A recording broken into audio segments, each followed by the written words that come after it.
পয়সা হইলো আমি মরে গেলাম। কি আমি চর্মচোখে তো একটা মিনি জান্নাত দেখতে চাই। আর মিনি জান্নাত তৈরি হবে বাংলাদেশ তখন যখন কোরআন দিয়ে চলবে এই দেশটা। আপনি একবার একটু দেখেন না কেন? 56 বছর তো ধোকা খেয়ে খেয়ে অনেক কিছুই দেখলাম, কিছুই পাইনি। একবার একটু দেখা যায় না?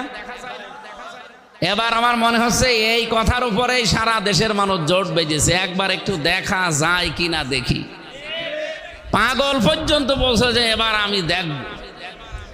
অন্তত পাগল যদি এ কথা বলে, আমরা কি পাগল নাকি? আমরা আমাদের বিবেক অনুযায়ী বলতে পারি যে এবার আমরা একটু দেখতে চাই যে কোরআন দিয়ে সংসদ চললে কেমন দেখা যায়। অনেকে বলছে চাঁদাবাজি বন্ধ হবে না যতদিন নির্বাচন না দেবেন। আরে পাগল, বন্ধ হওয়া কোনো ব্যাপারই না, শুধু কোরআনের কাছে একটু দিয়ে দেবে। চাঁদাবাজি বন্ধ হবে না, চাঁদাও বন্ধ হবে, বাজিও বন্ধ হবে। আমি কুষ্টিয়াতে অলরেডি ঘোষণা দিয়েছি কয়েকদিন আগে, হজে যাওয়ার আগে, যে এই দেশে যদি সত্যি ইসলাম চলে আসে আর আপনারা যদি এই কুষ্টিয়ার সদরে 3 আসনে এখানে যদি আমারে নিয়ে যেতে পারে, আমি প্রথম গ্যারান্টি দিচ্ছি কুষ্টিয়া জেলায় চাঁদাবাজি, চাঁদাও নেই, বাজিও থাকবে।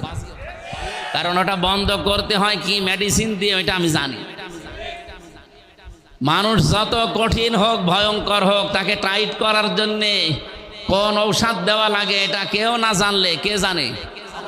এজন্য উনি ওই ঔষধ দিয়েছেন যে সন্ত্রাসী বন্ধ করতে হলে কি লাগে, চোর মুক্ত করার জন্য কি লাগে, চাঁদাবাজি একদিনও লাগবে না, 1 ঘন্টায় বন্ধ হওয়া সম্ভব যদি ওটা কায়েম হয়। আমি ওখানে গলাকাটা মসজিদে গিয়েছিলাম, জিজ্ঞাসা করলাম কি এই জায়গায় হয়? বলছে এখানে গলা কাটা হয়, যারা জেনা করে সাক্ষ্য প্রমাণ যদি হয়ে যায় ওদের আর জেলে দেয় না। ওই দিনই নিয়ে এসে এই জায়গায় নামাজের পরে ঘোষণা দিয়ে গলা কেটে দেয়।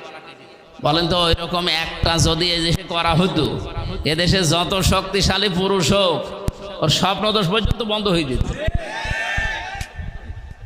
যে কয়জনই আছেন এইদিকে তাকান, সব বন্ধ করেন, যান ওগুলো জমা দিয়ে দেন।